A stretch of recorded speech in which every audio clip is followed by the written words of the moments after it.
Point cap Cairo rail मार्ग, ये Africa का सर्वाधिक महत्वपूर्ण अंतर महाद्वीपीय रेल मार्ग है, जो कि दक्षिण अफ्रीका के कैपटाउन से मिस्र की राजधानी काहिरा को जोड़ता है। ट्रांस इंडियन रेल मार्ग दक्षिण अमेरिका का सबसे लंबा रेल मार्ग ट्रांस इंडियन रेल मार्ग है, जो कि ब्यूनस आयर्स अर्जेंटीना को चिली के वाल परेस से जोड़ता है। ऑस्ट्रेलियन अंतर महाद्वीपीय रेल मार्ग, ये ऑस्ट्रेलिया का सर्वाधिक लंबा और महत्वपूर्ण रेल मार्ग है, जो कि इस महाद्वीप के दक्षिण पश्चिम में सीमावर्ती नगर पर्थ को दक्षिण पूर्व में सिडनी नगर से जोड़ता है। ओरिएंटल एक्सप्रेस रेल मार्ग, ये यूरोप का सर्वाधिक महत्वपूर्ण रेल मार्ग है, जो कि फ्रांस की राजधानी पेरिस में प्रारंभ होकर के तुर्की की राजधानी इस्तांबुल में समाप्त होता है। ये रेल मार्ग France, Germany, Austria, Hungary, Serbia, Montenegro, Bulgaria व तुर्की में जाता है। इसकी सबसे तेज गति से चलने वाली ट्रेन है। जापान में मैग्लेव ट्रेन होगी, जिसका कि 21 अप्रैल सन 2015 को ट्रायल रन हुआ और इसमें उसने 603 किलोमीटर हाई की स्पीड प्राप्त की और इसका अधिकतम गति जो है 505 किलोमीटर हाइट होगी। भारत में रेल परिदृश्य है। देश के माल ढोने एवं यात्री परिवहन का मुख्य साधन रेलें हैं और भारत में रेल मार्गों का निर्माण भी 1850 में तत्कालीन वाइसरॉय लॉर्ड डलहौजी के कार्यकाल में आरंभ हुआ था। भारत में यात्री रेल यात्री सेवा का प्रारंभ 16 अप्रैल सन 1853 को हुआ और जब देश की पहली रेलगाड़ी बोरी बंदर बम्बई से थाने के बीच में 33.81 किलोमीटर फासले पर चलाई गई थी। इसमें फॉकलैंड नामक भाप का इंजन लगा था और यह rail great Indian peninsular railway company की स्थापित की थी। इसमें 14 रेलवे कैरिज थे, जो कि 400 मेहमानों को लेकर के चले। भारत में प्रथम मालगाड़ी का परीक्षण 22 दिसंबर सन 1851 को रुड़की में हुआ और इसमें प्रथम रेल इंजन थॉमसन प्रयुक्त हुआ। 1925 में ईस्ट इंडियन रेलवे कंपनी व ग्रेट इंडियन पेनिसुलर रेलवे का नियंत्रण भी सरकार ने अपने हाथों में ले लिया और भारत में पहली विद्युत चालित ट्रेन 1500 वोल्ट डीसी बम्बई बीडी कुरला बंदरगाह के बीच में 3 फरवरी सन 1925 को चलाई गई थी। फिर रेल बजट, इसमें 1921 में गठित एक वर्थ समिति की सिफारिश पर भी सितंबर सन 1924 में रेल वित्त को सामान्य वित्त से पृथक किया गया था और 1925 में पहली बार रेलवे का बजट पृथक रूप से भी संसद में प्रस्तुत किया गया। सुश्री ममता बनर्जी पहली महिला रेल मंत्री थीं, जिन्होंने कि सन 2000 में रेल बजट पेश किया था और वे एकमात्र ऐसी महिला भी हैं जिन्होंने कि केंद्र में 2 वित्तीय सरकारों एनडीए व यूपीए के जरिए रेल बजट पेश किया। रेलवे बजट वर्तमान में केंद्रीय बजट से 2 दिन पूर्व सामान्यतः 26 फरवरी को पेश किया जाता है। भारतीय रेलवे का 1951 में राष्ट्रीयकरण किया गया। रेल नेटवर्क 31 मार्च 2014 तक भारतीय रेल मार्ग 65,808 किलोमीटर था, जिसमें से 58,177 किलोमीटर ब्रॉड गेज और 5,334 किलोमीटर मीटर गेज और 2,297 किलोमीटर नैरो गेज मार्ग था। 1950 और 1951 में भारत में 53,596 किलोमीटर नवा रेल मार्ग ही था तथा विद्युतीकृत मार्ग 388 किलोमीटर था। इस प्रकार से 64 वर्षों में रेल मार्ग में 23% वृद्धि हुई और भारत में 31 मार्च सन 2014 तक विद्युतीकृत रेल मार्ग 21,614 किलोमीटर यानी 32.84% था और 31 मार्च सन 2014 तक भारत में रेल स्टेशनों की संख्या 7,112 थी और 2013 तक 14 तक डबल मल्टीपल ट्रैक यानी 30.37% था। भारतीय रेलवे नेटवर्क विश्व का चौथा सबसे बड़ा नेटवर्क है और प्रथम स्थान अमेरिका, द्वितीय चीन व तृतीय स्थान रूस का है। विश्व में हाई स्पीड रेलवे नेटवर्क में चीन प्रथम स्थान पर है। बीजिंग ग्वांग जाऊ हाई स्पीड लाइन विश्व की सबसे लंबी हाई स्पीड रेल लाइन है। यूरोप महाद्वीप में विश्व की संगतम रेल व्यवस्था पाई जाती है। यात्री ढोने में जो है विश्व में भारत का प्रथम, चीन का द्वितीय स्थान है और माल ढोने में अमेरिका प्रथम, चीन द्वितीय, रूस और तृतीय, अब भारत चतुर्थ स्थान पर है। रेल जीडीपी का हिस्सा समग्र जीडीपी में लगभग 1% है। भारतीय रेलवे का 67% राजस्व प्राप्ति माल ढोने व 26% राजस्व प्राप्ति यात्री भार होने से होती है और रेलवे को सबसे ज़्यादा राजस्व प्राप्ति कोयले की ढोने से ही होती है। भारत में रेल मार्गों की सर्वाधिक लंबाई उत्तर प्रदेश में है। भारत में अभी केवल सिक्किम ऐसा राज्य है जो कि रेल नेटवर्क से जुड़ा हुआ नहीं है। भारत में वर्तमान में 17 रेलवे जोन व 68 रेल मंडल हैं और गुलबर्ग कर्नाटक, उधमपुर जम्मू कश्मीर व सिलचर आसाम में 3 नए रेल मंडल गठित किए गए जाएंगे। गुलबर्ग डिवीजन दक्षिण पश्चिम रेलवे में, उधमपुर रेलवे डिवीजन उत्तरी रेलवे का, सिलचर डिवीजन पूर्वोत्तर सीमांत रेलवे में होगा। उधमपुर रेलवे डिवीजन जम्मू कश्मीर का प्रथम रेल डिवीजन होगा। भारतीय रेल व्यवस्था पूर्व में भी 9 जोनों में विभाजित थी और 1 अक्टूबर सन 2002 से 2 तथा 1 अप्रैल 2003 से 5 नए रेलवे जोन गठित किए गए हैं और 29 दिसंबर सन 2010 को कोलकाता मेट्रो को 70वां रेलवे जोन बनाया गया और इसका मुख्यालय कोलकाता में है। सबसे छोटा जोन मेट्रो रेलवे कोलकाता है और तथा सबसे बड़ा जोन उत्तर रेलवे जोन है। भारत में वर्तमान में 3 rail coach factory Raebareli Uttar Pradesh, Kapurthala Punjab तथा पेरम्बूर चेन्नई तमिलनाडु में स्थित है। देश की चौथी रेल कोच फैक्ट्री की आधारशिला कोलार कर्नाटक में 5 मार्च 2014 को रखी गई। कोंकण रेलवे बीओटी निर्माण परिचालन में अंतरण के सिद्धांत पर निष्पादित देश की पहली परियोजना की स्थापना भारत सरकार और 4 राज्यों महाराष्ट्र, गोवा, कर्नाटक और केरल के साथ समान हिस्सेदारी के जरिए की गई थी। प्रारंभ राष्ट्र को समर्पण कोंकण रेलवे का पहली रेलगाड़ी 26 जनवरी सन 1998 को रोहा महाराष्ट्र में ठोकुर कर्नाटक के बीच में चलाई गई थी और इसे 1 मई सन 1998 को प्रधानमंत्री अटल बिहारी वाजपेयी द्वारा राष्ट्र को समर्पित किया गया। कोंकण रेलवे की कुल लंबाई 760 किलोमीटर है। फिर है रेल विश्वविद्यालय भारत सरकार और चीनी गणराज्य के बीच में 18 सितंबर सन 2014 को बड़ोदरा गुजरात में प्रथम रेल विश्वविद्यालय की स्थापना हुई और एक सहमति पत्र पर हस्ताक्षर हुए और देश की पहली सेमी हाई स्पीड ट्रेन गतिमान रेलगाड़ी देश की पहली Delhi Agra semi high speed train का 3 जुलाई सन 2014 को पहला ट्रायल सफल रहा और यह सेमी बुलेट ट्रेन 90 मिनट में 160 किलोमीटर घंटा की रफ्तार से दिल्ली से आगरा पहुंची और ये देश की सबसे तेज ट्रेन है और अभी तक भोपाल शताब्दी ट्रेन भारत की सबसे तेज ट्रेन थी जो कि 150 किलोमीटर की रफ्तार से चली थी।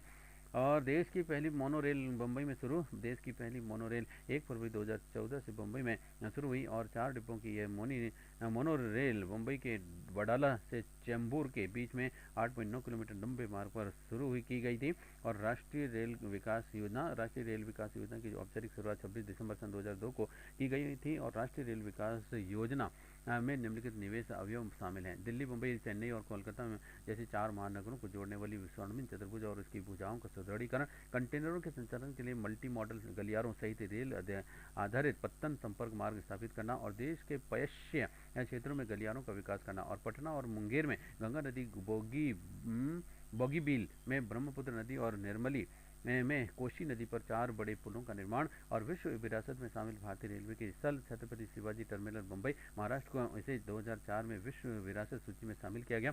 भारतीय पर्वतीय रेल में निम्न 3 रेल इस सूची में शामिल की गई हैं। एक तो दार्जिलिंग हिमालयन रेलवे DHR 1881 में आरंभ। ये रेलवे पश्चिमी बंगाल की नैरो गेज रेल है और इसे 1999 में यूनेस्को की विश्व विरासत सूची में शामिल किया गया था। ये न्यू जलपाईगुड़ी को दार्जिलिंग से जोड़ती है और ये देश की प्रथम पर्वतीय रेल है।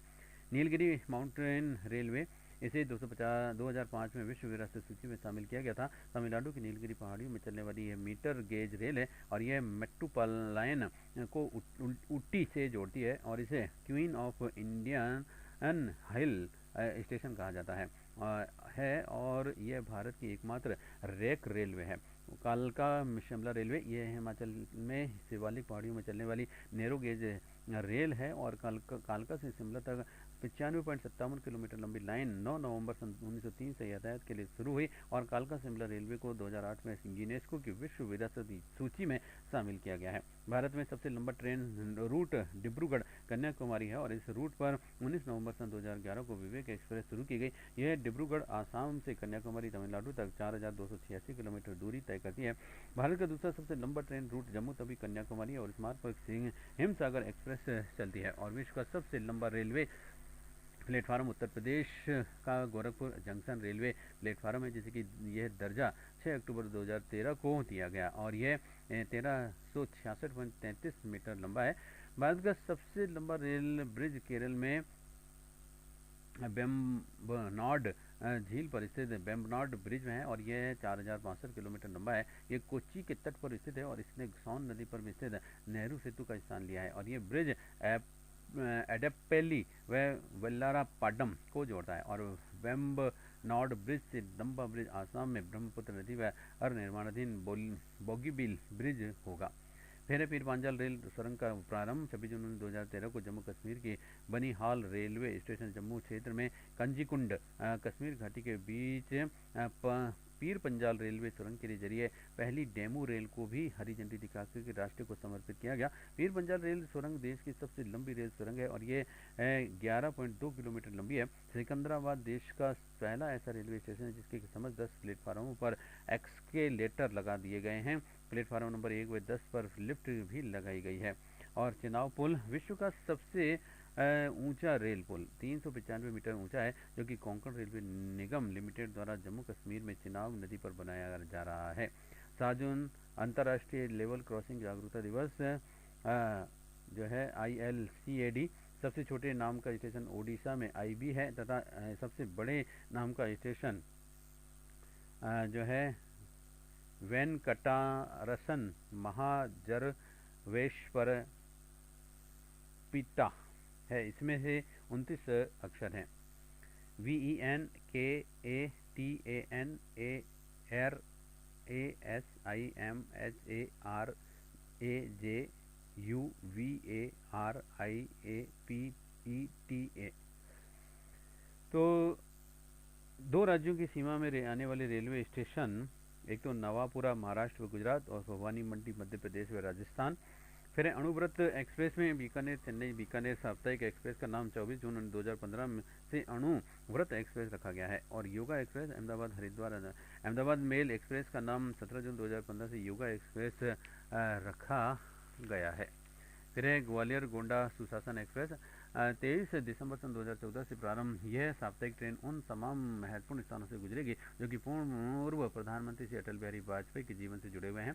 फिर है ज्ञानोदय एक्सप्रेस उत्तर पूर्वी रेलवे के पूर्वी क्षेत्र के विकास हेतु उत्तर पूर्वी राज्यों की यात्रा के लिए ये शैक्षिक ट्रेन है। 18 नवंबर 2014 को दिल्ली से रवाना की गई और इसमें दिल्ली विश्वविद्यालय के छात्रों को पूर्वोत्तर राज्यों की सैर कराई गई। आज़ादी एक्सप्रेस रेल बजट 2013-14 में देश के नौजवानों के लिए स्वतंत्रता संग्राम से जुड़े स्थानों की यात्रा कर सकने के लिए भी घोषित रेलगाड़ी। और मैत्री एक्सप्रेस भारत और बांग्लादेश के मध्य भी चलाई गई ट्रेन है। फिर थार व समझौता एक्सप्रेस भारत व पाकिस्तान के मध्य में चलाई गई ट्रेनें। थार एक्सप्रेस मुनाबाव बाड़मेर खोखरापारा पाकिस्तान रेलमार्ग पर 17 फरवरी सन 2006 से प्रारंभ की गई है। समर्पित माल यातायात गलियारा रेल मंत्रालय से पूर्वी समर्पित माल यातायात गलियारे EDFC और पश्चिमी समर्पित माल यातायात गलियारे WDFSC के कार्यान्वयन की स्वीकृति दे दी गई है। और जहां पर मालगाड़ियों की अधिकतम रफ्तार 100 किलोमीटर प्रति घंटा होगी और ये गलियारा कुल 9 राज्यों में बनेगा।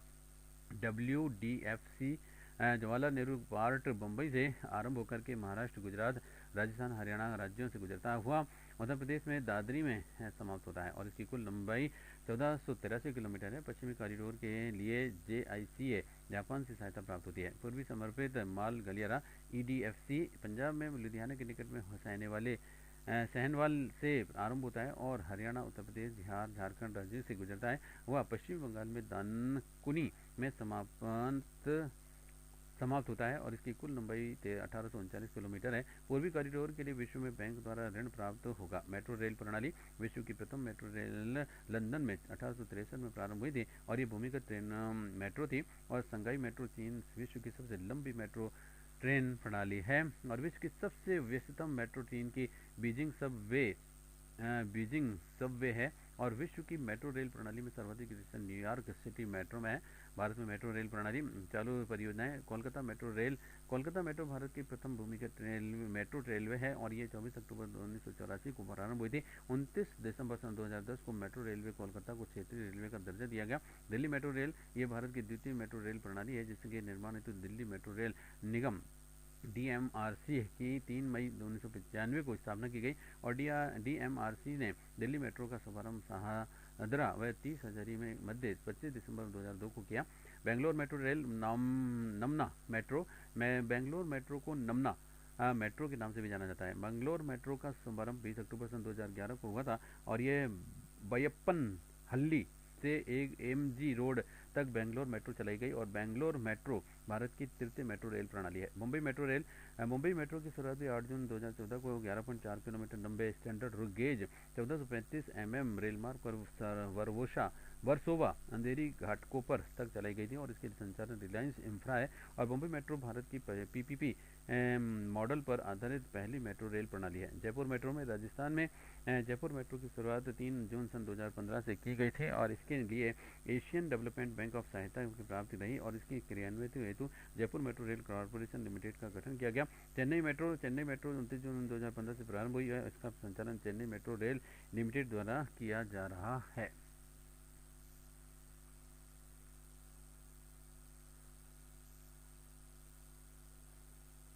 और फिर है निर्माणाधीन मेट्रो रेल परियोजनाएं, Hyderabad metro, Nagpur metro, Ahmedabad metro, Lucknow metro, Navi Mumbai metro और कोच्चि मेट्रो।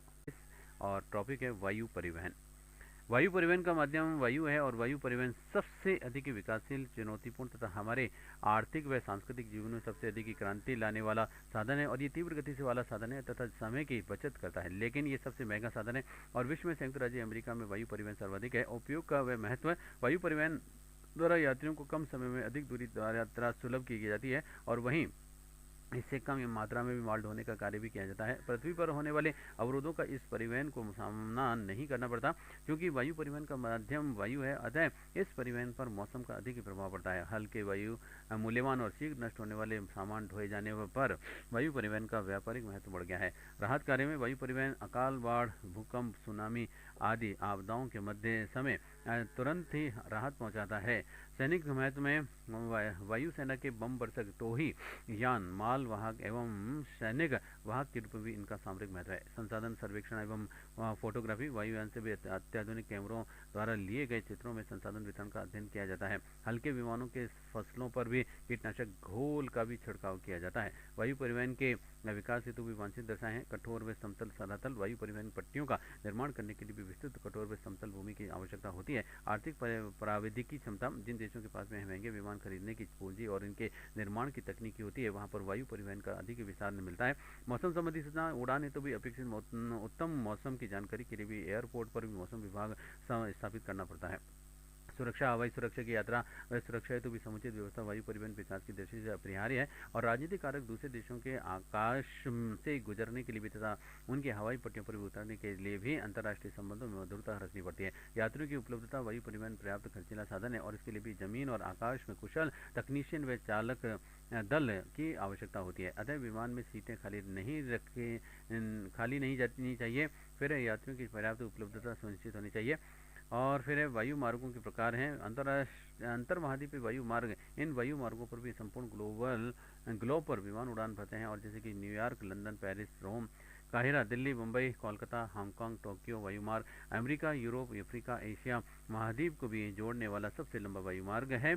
फिर है महाद्वीपीय वायु मार्ग, ऐसे वायु मार्ग जहाँ एक ही महाद्वीप के विभिन्न देशों को जोड़ते हैं, जैसे कि न्यूयॉर्क, शिकागो, मॉन्ट्रियल वायु मार्ग। राष्ट्रीय वायु मार्ग, किसी भी देश के अंदर के नगरों को जोड़ने वाला वायु मार्ग है, जैसे कि दिल्ली, कानपुर, पटना, कोलकाता वायु मार्ग। प्रादेशिक या क्षेत्रीय वायु मार्ग, उच्च आय वर्ग वाले देशों द्वारा भी प्रमुख देशों की छोटी छोटी यात्राएं भी वायुयानों द्वारा ही की जाती हैं। सामरिक वायु मार्ग, युद्धक, मालवाहक एवं टोही विमानों द्वारा वायुसेना की उड़ानें सामरिक वायु मार्ग का निर्माण करती हैं। स्थानीय वायु मार्ग, हेलीकॉप्टरों द्वारा भी स्थानीय हेलीपैड बनाकर के आवश्यकता अनुसार वायु मार्ग निर्मित किए जाते हैं।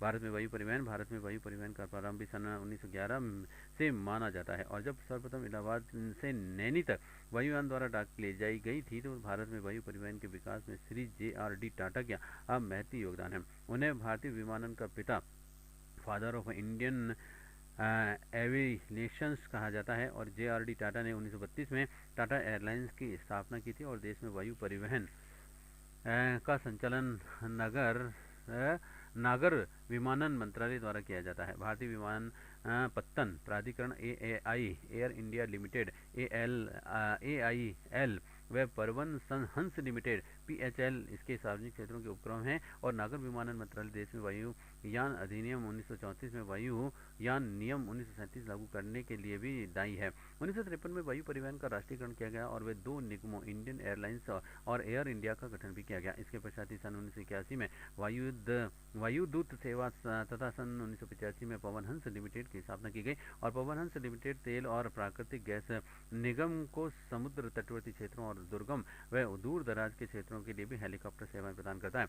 एयर इंडिया व इंडियन एयरलाइंस का विलय करके 30 मार्च 2007 को नेशनल एविल कंपनी ऑफ इंडिया लिमिटेड की स्थापना की गई और 24 नवंबर 2010 को इसका नाम परिवर्तित करके एयर इंडिया लिमिटेड कर दिया गया और वायुदूत कंपनी इसकी सहायक कंपनी है। वर्तमान में भारत में 24 अंतर्राष्ट्रीय हवाई अड्डे हैं, जिनमें कि 6 हवाई अड्डे तो संयुक्त उद्यम के अंतर्गत स्थापित हैं।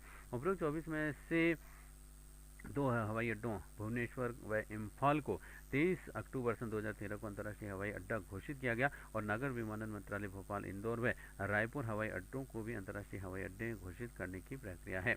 भारतीय विमानन पत्तन प्राधिकरण विप्रा AAI airport authority of India भारतीय विमानपत्तन प्राधिकरण का मिनी रत्न कैट 1 का सार्वजनिक क्षेत्र उपक्रम है और इसकी स्थापना 1 अप्रैल 1995 को राष्ट्रीय विमानपत्तन प्राधिकरण व भारतीय अंतर्राष्ट्रीय विमानपत्तन प्राधिकरण का विलय करके की गई। और AAI वर्तमान में 125 हवाई अड्डों का संचालन कर रहा है। पवन हंस लिमिटेड में पवन हंस हेलीकॉप्टर्स लिमिटेड ये से परिवर्तित नाम जो कि 14 जनवरी सन 2013 से प्रभावी हुआ है की स्थापना अक्टूबर 1985 में हेलीकॉप्टर्स कारपोरेशन ऑफ इंडिया के नाम से कंपनी अधिनियम 1956 के अधीन एक सरकारी कंपनी के रूप में भी तेल क्षेत्र को भी अपतटीय दोहन पहाड़ी व दुर्गम क्षेत्रों में परिचालन और यात्रा एवं पर्यटन को बढ़ावा देने के लिए भी चार्टर उड़ानों को उपलब्ध कराने के प्राथमिक उद्देश्यों से की गई थी। और इसका पंजीकृत कार्यालय नई दिल्ली व निगमित कार्यालय नोएडा है और यह भारत का सबसे बड़ी हेलीकॉप्टर कंपनी है। गगन GPS आइडिया एडिड जियो अग्रीमेंटेड नेविगेशंस गगन की सेवाएं 14 फरवरी सन 2014 से प्रारंभ की गई हैं और गगन प्रणाली भारत की एक प्रतिष्ठित उपग्रह आधारित चालन प्रणाली है जिसमें कि इसरो के सहयोग से विकसित किया गया है। भारतीय वायु परिवहन मुख्य तथ्य है प्रथम वाणिज्यिक नागरिक विमानन उड़ान इलाहाबाद व नैनी के मध्य 18 फरवरी 1911 यह विश्व की प्रथम एयरमेल सर्विस थी जिसमें कि 6500 डाक ले जाई गई थी। भारत के प्रथम अंतर्राष्ट्रीय उड़ान लंदन कराची दिल्ली यानी दिसंबर 1912 और भारत के नागरिक हवाई अड्डों का निर्माण कोलकाता में दमदम इलाहाबाद में बामरोली व बम्बई में गिलबर्ट हिल में 1924 फिर JRD टाटा को प्रथम पायलट लाइसेंस दिया गया और फरवरी 1929 ईस्वी में पायलट लाइसेंस प्राप्त करने वाली प्रथम भारतीय महिला उर्मिला के पारेख हैं। और निजाम ऑफ हैदराबाद में टाटा का संयुक्त उद्यम दक्कन एयरवेज की स्थापना 1945 फिर एयर इंडिया की स्थापना टाटा एयरलाइंस ने दक्कन एयरवेज का नाम परिवर्तित करके एयर इंडिया रखा। और 1946 इंडियन एयरलाइंस की पहली महिला पायलट मिस दुर्गा बनर्जी 1990 में सबसे कम उम्र की महिला पायलट बनी और निवेदिता भसीन 26 साल और ग्रीनफील्ड एयरपोर्ट पॉलिसी जारी की गई 2008 में। और पवन हंस ने सिया प्लान सर्विस जय हंस प्रारंभ की और दिसंबर 2010 और PPP मॉडल पर आधारित देश का पहला अंतर्राष्ट्रीय एयरपोर्ट कोचीन अंतर्राष्ट्रीय हवाई अड्डा है। और फिर राजीव गांधी राष्ट्रीय परिविमानन विश्वविद्यालय यह विश्वविद्यालय इंदिरा गांधी राष्ट्रीय उड़ान अकादमी इग्रुआ परिसर फुर्सतगंज जिला रायबरेली उत्तर प्रदेश में स्थापित किया जा रहा है। फिर इंदिरा गांधी उड़ान अकादमी इग्रुआ IGR इग्रुआ फुर्सतगंज रायबरेली उत्तर प्रदेश में सितंबर 1986 में स्थापित है। एयर इंडिया डे 27 अगस्त और सिविल एलिवेशंस सेंटेनरी ईयर 2011-12। अब आता है जल परिवहन। पृथ्वी के जलीय भागों के माध्यम से होने वाला व्यक्तियों और वस्तुओं का आवागमन जल परिवहन कहलाता है। और जल परिवहन सस्ता व सुविधाजनक होता है और भारी माल परिवहन के लिए भी यह परिवहन का उत्तम साधन माना जाता है और ये परिवहन का बहुत ही प्राचीन साधन है। कौटिल्य के अर्थशास्त्र में भी भारतीय जल परिवहन का उल्लेख मिलता है और रेलों के संचालन से पूर्व ये अंतर्राष्ट्रीय व्यापार और परिवहन का भी प्रमुख साधन था। भारत में जल परिवहन की दृष्टि से ब्रह्मपुत्र नदी सबसे है। गंगा महानदी गोदावरी कृष्णा आदि में भी नावों के माल का परिवहन होता है। और वर्षा ऋतु में नदियों में बाढ़, गर्मियों में पानी की कमी और मिट्टी का आ जाना आदि बाधाओं के कारण भी यह परिवहन अधिक विकसित नहीं हो पाया है। आज विश्व अर्थव्यवस्था में उद्योग व व्यापार की वृद्धि से साथ साथ ही विश्व के महाद्वीपों को जोड़ने में सस्ते तथा सुलभ साधन के रूप में भी जल परिवहन का महत्व बढ़ रहा है। पैकिंग उद्योग के विकास में भी कारण भी जल परिवहन का महत्व बढ़ा है। फिर जल परिवहन की विशेषताएं हैं।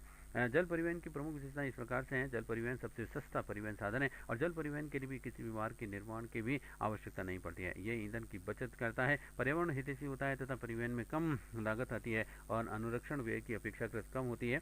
और जल परिवहन सबसे धीमी गति का परिवहन साधन है और परिवहन किए जा रहे माल के लिए समय का साधारण महत्व तो हो तो जल परिवहन सर्वोत्तम है। और जल परिवहन भारी तथा अधिक स्थान घेरने वाले कच्चे माल को ढोने के लिए विशेष उपयुक्त होता है। और अंतर्राष्ट्रीय व्यापार में कच्ची धातुएं, खनिज तेल, कोयला, लकड़ी, रासायनिक पदार्थ, भारी मशीनें और वस्त्र, वाहन और सीमेंट आदि का भी आवागमन जल परिवहन द्वारा ही होता है। जलयानों के संचालन में भी कम ईंधन का भी कम धन तथा कम व्यक्तियों की आवश्यकता होती है। जल परिवहन में भी जल मार्गों को गहरा करने और पोताश्रों के निर्माण करने और विशाल जलयानों को तैयार करने आदि पर भी व्यय के कारण भी आरंभिक व्यय अधिक करना पड़ता है। विभिन्न स्तरों वाली नहरों में जलपोतों को एक तल से दूसरे तल पर लाने के लिए भी लॉक बनाने की आवश्यकता होती है। और नहरों के निर्माण में अत्यधिक पूंजी व्यय करनी पड़ती है और जल परिवहन से पृथ्वी से दूरस्थ क्षेत्रों तक भारी सामान की पहुंचाना संभव किया गया है। जल परिवहन को दो भागों में व्यक्त किया जा सकता है, एक तो अंतः स्थलीय या फिर आंतरिक जल परिवहन, दूसरा है सागरीय या फिर महासागरीय जल परिवहन। आंतरिक जल परिवहन में स्थलीय भागों पर भी जल स्रोतों में परिवहन को आंतरिक जल परिवहन कहा जाता है। नदियाँ, नहरों व झील आंतरिक जल परिवहन के माध्यम है। आंतरिक जल मार्गों का विकास भी नदियों व नहरों में पानी की मात्रा, प्रवाह की निरंतरता व उनकी चौड़ाई पर निर्भर करता है। आंतरिक जल मार्गों को प्रभावित करने वाले तत्व हैं। नदियों में जल प्रपात व घुमावदार प्रवाह व मोड़ अधिक नहीं होना चाहिए और नदियों में जल की गहराई सर्वत्र समान हो तथा पानी की मात्रा समान ही रहे, क्योंकि शुष्क हो जाने में या फिर बाढ़ आ जाने से परिवहन में बाधाएं आएंगी। नदियां हिम के प्रभाव से सर्वथा मुक्त हों और नदियों के मार्ग पर रपट, झरने और चट्टानें नहीं हो, मार्ग दलदला ना हो और नदियों का मार्ग भी तंग व गहरी घाटियों में ना होकर के मैदानी भाग में सघन जनसंख्या वाले प्रदेशों या फिर औद्योगिक क्षेत्रों में ही हो। नदी का बहाव धीमा हो और नदियों में मौसमी प्रभाव से जल की मात्रा बढ़ने व नदी प्रवाह मार्ग बदलने से परिवहन का प्रभावित होता है। महासागरीय या फिर सामुद्रिक जल परिवहन, सागरों महासागरों में परिवहन को महासागरीय जल परिवहन कहा जाता है। महासागरीय जलमार्ग से समुद्री जलमार्ग से, जिनमें कि एक देश से दूसरे देश के मध्य महासागरीय जलपोतों द्वारा मानव व माल का परिवहन किया जाता है। महासागरीय जलमार्ग द्वारा परिवहन सस्ता होता है और अतः भारी मालों को जलमार्गों द्वारा ही भेजा जाता है। महासागरों में न तो कहीं रेल की पटरियां बिछाई जाती हैं और न ही कहीं सड़कें बनाई जाती हैं। सामुद्रिक परिवहन के लाभ हैं। पहले तो ये विभिन्न स्तरीय देशों के मध्य संपर्क जोड़ते हैं। सामुद्रिक परिवहन में जहाज़ों से जल सतह पर निम्नतम संघर्षण होता है और इस कारण से कम शक्ति से अधिक माल ढोया जा सकता है। थोड़ी शक्ति के द्वारा भी भारी सामान के जहाज चले जाते हैं, क्योंकि जल में तरलता होती है और भूमि की किसी भी रुकावट नहीं होती है। रेल के इंजन की अपेक्षा स्टीमरों को कम ईंधन की आवश्यकता होती है। स्थल पर गाड़ियों के टकराने, पटरी पर से उतरने जाने, पुल इत्यादि टूट जाने तथा अन्य प्रकार की बहुत सी दुर्घटनाओं के खतरे रहते हैं, किंतु महासागरों में खतरों की संख्या कम होती है। सामुद्रिक परिवहन की सीमाएं: जलमग्न चट्टानों का खतरा, दूसरा जल की गहराई में अंतर, फिर जल घनत्व में अधिक परिवर्तन, फिर नेक्स्ट हिमशैलों के आने और टकराने का भय और फिर सागरीय जल का जम जाना। अक्षांशीय क्षेत्रों में सागरीय जल जम जाता है और उन क्षेत्रों में सामुद्रिक परिवहन संभव नहीं है। उन सोवियत संघ की लंबाई उत्तरी तट रेखा इसी कारण से उपयोगी नहीं है। फिर विश्व के प्रमुख आंतरिक जलमार्ग हैं। उत्तरी अमेरिका के आंतरिक जलमार्ग इस महाद्वीप के सभी जलमार्ग 100 डिग्री पश्चिमी देशांतर के पूर्व में स्थित है और यहाँ दो महत्वपूर्ण आंतरिक जलमार्ग स्थित हैं। एक तो महान झील सेंट लॉरेंस जलमार्ग, सेंट लॉरेंस नदी के कारण यह अमेरिका को और कनाडा में अंतः परिवहन का एक सुव्यवस्थित जलमार्ग है। यह मार्ग पश्चिम में लेक सुपीरियर के किनारे पर स्थित है और संयुक्त राज्य में डुलुथ और कनाडा के थंडर से लेकर के पूर्व में सेंट लॉरेंस नदी के मुहाने में स्थित सेवन आइलैंड अटलांटिक महासागर तक फैला है और सुपीरियर व हुरॉन बीच, सू नहर व ईरी और ओंटारियो झीलों के बीच में बेलैंड नहर बनाकर के इन्हें आपस में जोड़ दिया गया है और सुपीरियर और हुरान झीलों के बीच में सेंट मेरी प्रपात से बचने के लिए सू नहर तथा नियाग्रा जल प्रपात के कारण इरी और ओंटारियो को वेलैंड नहर से जोड़ा गया है। फिर मिसिसिपी जलमार्ग, मिसिसिपी ओडियो जलमार्ग अमेरिका के आंतरिक भागों को मैक्सिको की खाड़ी में जोड़ता है और ह्यूस्टन नहर के साथ ही अमेरिका की जल परिवहन का यह सबसे प्रमुख मार्ग है। और फिर है यूरोप के आंतरिक जलमार्ग। आंतरिक जल परिवहन की दृष्टि से भी यूरोप का स्थान सर्वोपरि है। जर्मनी और फ्रांस में जल परिवहन की सघन प्रणाली विकसित है और यूरोप के प्रमुख आंतरिक जलमार्ग निम्न है। पहले तो राइन जलमार्ग। राइन नदी स्विट्जरलैंड के फ्रांस की पूर्वी सीमा से होती हुई जर्मनी और नीदरलैंड में बहती है, जहाँ की उत्तर सागर में गिर करके अटलांटिक महासागर से मिलती है और यूरोप का सबसे प्रमुख जलमार्ग है। ये राइन नदी संसार की सबसे व्यस्त व्यापारिक नदी है। रूर नदी जो कि कोयले की खदानों से होकर के गुजरती है, राइन में पूरब से आकर के मिलती है और स्विट्जरलैंड, फ्रांस, बेल्जियम और नीदरलैंड के अनेक औद्योगिक क्षेत्रों का भी संपर्क इस जलमार्ग द्वारा सीधे अटलांटिक से हो गया है और राइन नदी के व्यापार में कोयले का महत्व अधिक होने से इसे कोयला नदी भी कहते हैं। पहले जर्मन बाल्टिक के निचले भूभाग का जलमार्ग दक्षिण से उत्तर की ओर बहने वाली नदियों की पूर्व पश्चिमी दिशा में अनेक नहरों को खोद करके जोड़ दिया गया है। अधिकांश नहरें जर्मनी के उत्तरी मैदानी भाग में स्थित हैं। 1938 ईस्वी में बनी मित्तेलैंड नहर एम्स, वेस्रे और एल्ब जैसी 3 प्रमुख नदियों को जोड़ती हैं और बर्लिन में पूरब की ओर आगे बढ़कर के पोलैंड के भीतरी भाग तक चली जाती हैं। यहाँ पर कील नहर भी है जो कि बाल्टिक सागर और उत्तरी सागर को जोड़ती है। इससे स्कैंडिनेवियन देशों के व्यापार के लिए भी जलमार्ग मिल जाते हैं और वे सागरों से सीधे जुड़ जाते हैं। 45 और टॉपिक है दक्षिण जर्मनी का जलमार्ग या फिर डैन्यूब जलमार्ग।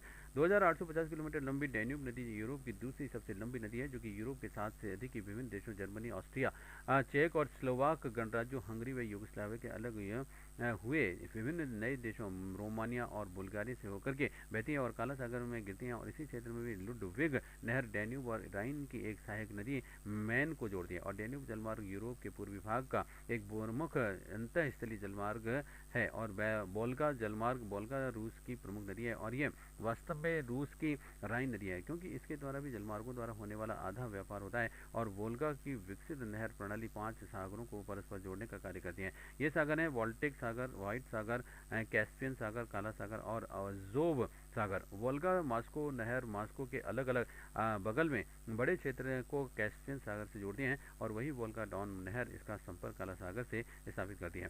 दक्षिण अमेरिका के आंतरिक जलमार्ग हैं पारागुए जलमार्ग। दक्षिण अमेरिका में यही एक महत्वपूर्ण जल परिवहन प्रणाली है और इस नदी प्रणाली का जल रियो डी ला प्लाटा के ज्वार नदमुख से होकर के अटलांटिक महासागर में गिरता है और इन नदियों के कारण भी लाप्लाटा और ब्यूनस आयर्स पोत परिवहन के केंद्र बन गए हैं और इस क्षेत्र के उपजाऊ होने का कारण भी जल परिवहन प्रणाली ही थी भी विकसित अवस्था में है। और अमेजन दक्षिण अमेरिका की सबसे महत्वपूर्ण नाव्य नदी है और कोलंबिया में मैगडेलेना और वेनेजुएला में माराइकाइबो झील और उसकी सहायक नदियां जल परिवहन की दृष्टि महत्वपूर्ण है। फिर एशिया के आंतरिक जलमार्ग में एशिया के दक्षिणी पूर्वी भाग में भी आई अनेक नदियां प्राचीन काल से ही लोगों तथा सामानों के परिवहन में महत्वपूर्ण भूमिका निभाती हैं रही हैं, परंतु आधुनिक परिवहन की दृष्टि से भी चीन के पूर्वी भाग तथा भारत के विभिन्न भागों में अंतःस्थलीय जलमार्गों का विशेष महत्व है। यांगस्टियांग की नदी पूर्वी चीन में भी सर्वाधिक जल परिवहन हेतु प्रयोग में ली जाती है और प्रमुख व्यापारिक केंद्र नानकिंग इसी नदी के मुहाने पर स्थित है और इस डेल्टाई भाग में भी नहरों का जाल बिछा हुआ है। और उत्तरी चीन में होंग हो और दक्षिणी चीन में सिकोंग, हॉन और मीन नदियां भी परिवहन में काम में लाई जाती हैं। यांगस्टियांग एशियाई व्यस्ततम नदी है। दक्षिण पूर्वी एशिया में मीकोंग, मेनाम व इरावदी नदियों पर भी जल परिवहन महत्वपूर्ण है और ये नदियां घने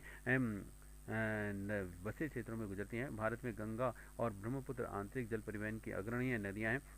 विश्व के अन्य आंतरिक जल मार्ग हैं। अफ्रीका कांगो अफ्रीका की सबसे महत्वपूर्ण नाव्य नदी है और नील और नाइजर डेल्टाई प्रदेशों में नाव्य है। ऑस्ट्रेलिया मरे तथा डार्लिंग नदियां सीमित भाग तक ही नाव्य है। विश्व के महत्वपूर्ण महासागरीय जलमार्ग हैं। विश्व का अधिकांश अंतर्राष्ट्रीय व्यापार महासागरीय जल परिवहन के माध्यम से होता है। सागरों महासागरों में जलयान किसी भी मार्ग का स्वतंत्रता पूर्वक उपयोग कर सकते हैं और विश्व के अधिकांश व्यापारिक जलयान कुछ ही निश्चित मार्गों तक ही चलते हैं। इन पहले से निर्धारित मार्गों समय की अवधि तथा बंदरगाहों से होकर के जाने वाले जलयानों को कार्गो लाइनर कहा जाता है और हिमशैलाओं व जलमग्न कटकों के बीच में बचकर के चलने के लिए भी पूर्व निर्धारित मार्गों का चयन किया जाता है। उत्तरी अटलांटिक मार्ग में उत्तरी अटलांटिक जलमार्ग विश्व का व्यस्ततम व सर्वाधिक महत्वपूर्ण महासागरीय जलमार्ग है और ये जलमार्ग विश्व में 2 सर्वाधिक समृद्ध तथा समुन्नत प्रदेशों उत्तरी अमेरिका तथा पश्चिमी यूरोप को जोड़ता है। इतिहास की अविस्मरणीय टाइटैनिक दुर्घटना भी इसी समुद्री मार्ग पर हुई है और विश्व के इस व्यस्ततम जलमार्ग को बिग ट्रंक मार्ग भी कहा जाता है। उत्तमाशा अंतरिम मार्ग में यह मार्ग भी उत्तरी अमेरिका के पूर्वी तट और पश्चिमी यूरोपीय देशों को अफ्रीका और दक्षिण एशिया, पूर्वी एशिया और ऑस्ट्रेलिया से जोड़ता है और यह मार्ग सुएज नहर के सहायक पूरक के रूप में भी प्रयुक्त किया जाता है और सुएज मार्ग में 20,000 टन से कम क्षमता वाले जहाज की निकल सकते हैं और अतः भारी परिवहन के लिए भी यही मार्ग उत्तम है। और पश्चिमी यूरोप के जहाज केप वर्डे द्वीपों के समीप होते हैं और वृत्त द्वारा अफ्रीका के दक्षिण में केप ऑफ गुड होप पहुंचते हैं और वहां पर केपटाउन बंदरगाह है। फिर भूमध्य सागर हिंद महासागरीय मार्ग यह संसार का सबसे अधिक लंबा व्यापारिक मार्ग है जो कि भूमध्य सागर से होकर के जाता है और संसार के सबसे बड़े स्थल भाग और संसार की अधिकतम जनसंख्या विश्व की लगभग 3/4 जनसंख्या की सेवा करता है। ये मार्ग पश्चिमी यूरोप के भूमध्य सागर होकर के स्वेज नहर और लाल सागर को पार करता हुआ हिंद महासागर से पूर्वी अफ्रीका, दक्षिणी एशिया, ऑस्ट्रेलिया और न्यूजीलैंड को चला जाता है और इसी की एक शाखा पूर्वी एशिया में चीन, जापान को जाती है। विश्व की प्राचीन सभ्यताओं के हृदय प्रदेश में गुजरने वाले इस समुद्री मार्ग का जितने देश और जितनी बड़ी आबादी निवास करती है, उतनी और किसी समुद्री मार्ग पर नहीं है। ब्रिटिश औपनिवेशिक शासन के समय इस मार्ग को भी ब्रिटेन की जीवनी रेखा कहा जाता था। दक्षिणी अटलांटिक जलमार्ग, इसके माध्यम से भी यूरोप और उत्तरी अमेरिका के देश दक्षिणी अमेरिका के व्यापारिक संबंध बनाते हैं और साथ ही दक्षिणी अमेरिका देश के आपसी आयात निर्यात इस मार्ग से करते हैं और इससे पूर्व प्रमुख बंदरगाह दक्षिण अमेरिका के पूर्वी तट पर स्थित Rio de Janeiro, Santos Montevideo तथा ब्यूनस आयर्स हैं और उत्तर अटलांटिक मार्ग की भी तुलना है इस मार्ग की कम व्यापार होता है। प्रशांत महासागरीय जलमार्ग, प्रशांत महासागर सबसे बृहद महासागर है जो कि पूर्वी एशिया, पूर्वी ऑस्ट्रेलिया व दक्षिणी पूर्वी एशिया को, उत्तरी अमेरिका को दक्षिणी अमेरिका से पश्चिमी तटों को जोड़ता है। पनामा नहर, वेस्ट इंडीज मध्य अमेरिकी मार्ग, इस मार्ग ने वेस्ट इंडीज और आसपास के देशों तथा अमेरिका की पूर्वी और पश्चिमी देशों के क्षेत्रों के बीच में आंतरिक परिवहन को बहुत ही सरल बना दिया है। अमेरिका में घरेलू परिवहन में भी इसका सबसे अधिक उपयोग होता है और वहीं सबसे लाभान्वित देश भी है। विश्व के महत्वपूर्ण नहर मार्ग हैं स्वेज नहर, यह सबसे प्राचीन अंतर्राष्ट्रीय नहर है और मिस्र में भूमध्य सागरीय और लाल सागर के बीच में स्थित इस नहर का निर्माण भी सन 1869 में इंजीनियर फर्डिनेंड डी लेसेप्स के निर्देशन में हुआ था और इस नहर की लंबाई भी पोर्ट सईद ने सुएज की खाड़ी तक 100 मील की है और भूमध्य सागर तट पर स्थित पोर्ट सईद से प्रारंभ होकर के सुएज पत्तन के समीप लाल सागर की मिलती है और इस नहर में जलयानों का आवागमन 17 नवंबर सन 1869 को प्रारंभ हुआ और 1956 में मिस्र सरकार ने इस नहर को राष्ट्रीयकरण कर लिया था। सुएज नहर के द्वारा भी यूरोपीय देशों और भारत, बांग्लादेश, इंडोनेशिया आदि एशियाई देशों तथा अफ्रीका देशों के बीच की दूरी कम हो गई है और मिस्र के लिए भी यह नहर आय का आधार बन गई है। पनामा नहर, मध्य अमेरिका देश पनामा में स्थित यह नहर अंटार्कटिक महासागर को प्रशांत महासागर से जोड़ती है। 15 अगस्त 1914 को 51 मील लंबी यह नहर परिवहन हेतु भी खोल दी गई है थी और अंटार्कटिक महासागर पर इस नहर में प्रवेश है क्रिस्टोबाल नगर में तथा प्रशांत महासागर के तट पर प्रवेश वाला बालबोआ नगर से होता है और यह नहर फ्रेंच इंडियन फर्डिनेंड डी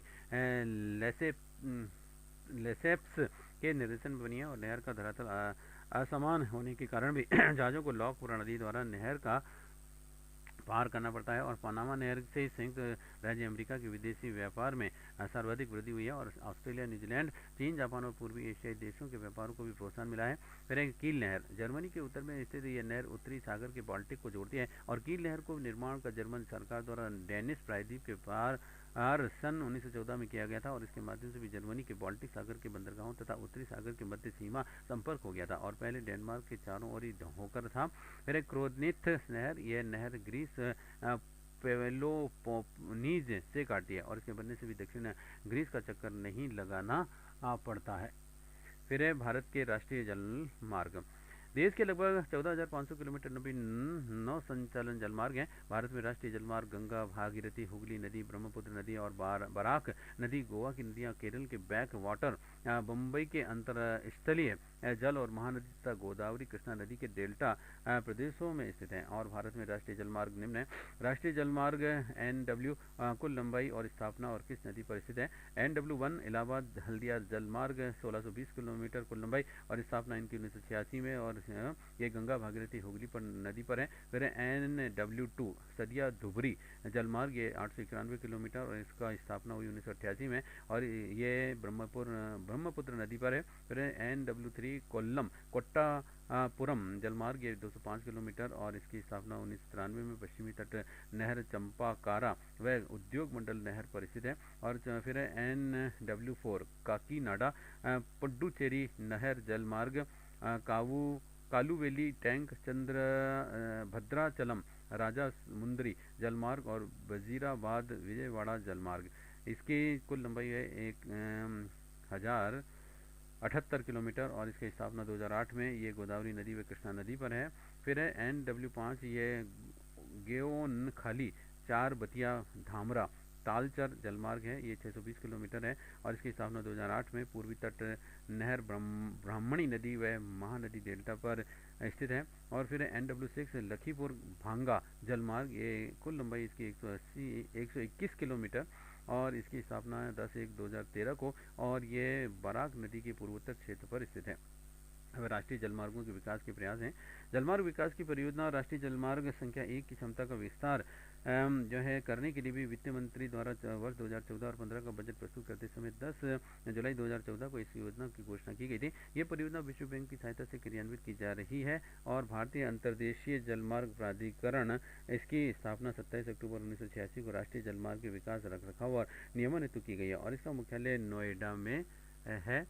और फिर है राष्ट्रीय अंतर्राष्ट्रीय नौवहन संस्थान। ये राष्ट्रीय महत्व का प्रशिक्षण संस्थान फरवरी 2004 में पटना बिहार में स्थापित किया गया था और ये देश के अपनी तरह का पहला प्रशिक्षण संस्थान है।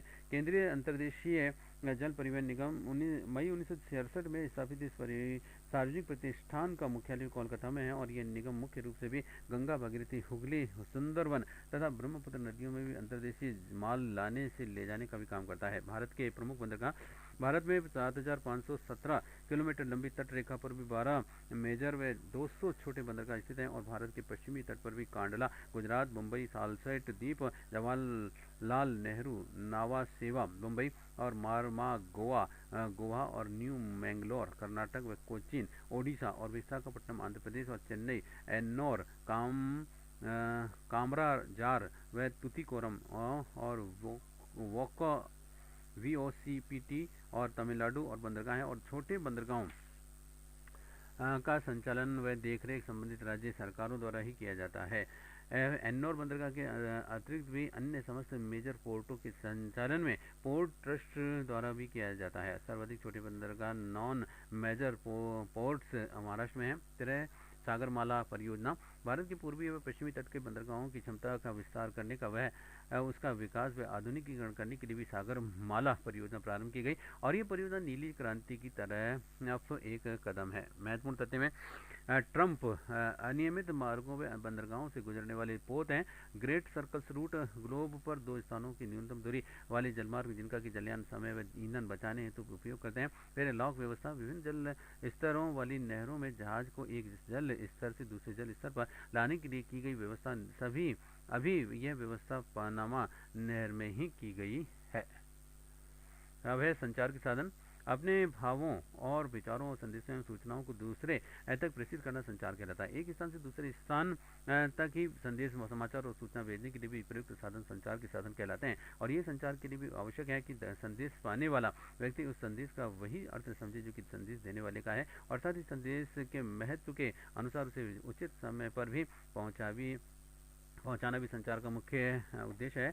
डाकघर, टेलीफोन, समाचार पत्र, कंप्यूटर, फैक्स, रेडियो, टेलीविजन आदि संचार के प्रमुख साधन हैं। वर्तमान में संचार के साधनों में नए आविष्कार हो रहे हैं और जिन्होंने कि हमारे जीवन में क्रांतिकारी परिवर्तन ला दिया है। आज हम एक स्थान पर बैठकर के दुनिया जहान की बातें कर सकते हैं और सुन सकते हैं और वे देख भी सकते हैं। संचार के साधनों को 2 वर्गों में विभाजित किया जा सकता है। एक तो व्यक्तिगत संचार के साधन, डाक, तार, टेलीफोन आदि, और दूसरा जन संचार के साधन, रेडियो, अखबार और टेलीविजन आदि।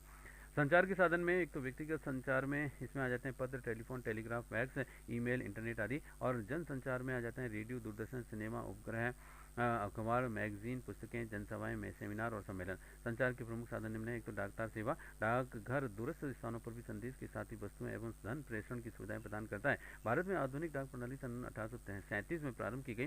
पहला डाक टिकट 1852 में जारी किया गया और डाक विभाग लॉर्ड डलहौजी के समय 1 अक्टूबर सन 1854 को स्थापित किया गया। 15 अगस्त 1972 को पिन कोड 1986 में स्पीड पोस्ट सेवा और 2004 ईस्वी में पोस्ट सेवा प्रारंभ की गई। भारत में विश्व का सबसे बड़ा पोस्टल नेटवर्क है। भारत में 8 विभिन्न डाक क्षेत्रों में बांटा गया है और पिन कोड 6 अंकों की संख्या है और पहला अंक डाक क्षेत्र दर्शाता है और पहले 3 अंक एक साथ वह यूनिट दर्शाते हैं जिसके अंतर्गत ही डाकघर पड़ता है और अंतिम 3 अंक छटाई यूनिट के अंतर्गत ही विशेष वितरण डाकघर दर्शाते हैं। राजस्थान के लिए भी पहला अंक 3 निर्धारित किया गया है। डाकघर संदेश भेजने के लिए भी पोस्ट कार्ड, अंतर्देशीय पत्र, लिफाफा आदि सुविधाएं भी प्रदान करता है और पोस्ट कार्ड जनसामान्य के लिए भी समाचार भेजने का सबसे सस्ता माध्यम है। सामान्य से समाचार कम हो तथा गोपनीय प्रकृति के ना हो तो पोस्ट कार्ड सबसे उपयोगी है। अधिकतर समाचार लिखने के लिए भी अंतर्देशीय पत्र तथा विस्तृत समाचार अलग कागज पर लिख करके भेजने के लिए लिफाफे काम में लाए जाते हैं और अति महत्वपूर्ण पत्रों, कानूनी, व्यापारिक प्रलेखों को सुरक्षित भेजने के लिए रजिस्टर्ड पत्र की सुविधा उपलब्ध है और जल्दी डाक पहुँचाने के लिए स्पीड पोस्ट की सेवाएं भी डाकघर ने उपलब्ध कराई है। वस्तु प्रेषण हल्की और मूल्यवान वस्तुएं पार्सल द्वारा भी भेजी जा सकती हैं और ये पार्सल पंजीकृत व अपंजीकृत दोनों प्रकार के भेजे जा सकते हैं। इसका शुल्क पार्सल के वजन के आधार पर भी अगर लगता है और अधिक मूल्यवान वस्तुएं फिर कागजात होने पर डाकर इसमें बीमा करवाने की सुविधा भी उपलब्ध करवाता है। बुक पोस्ट के माध्यम से भी पत्रिकाएं, पुस्तकें, नमूने के पैकेट और बुक पैटर्न आदि को भेजा जा सकता है और यदि पार्सल प्राप्त करता है उस वस्तु की कीमत भी सुपुर्दगी के समय वसूल करनी है तो इसे VPP के माध्यम से भी भेजा जा सकता है।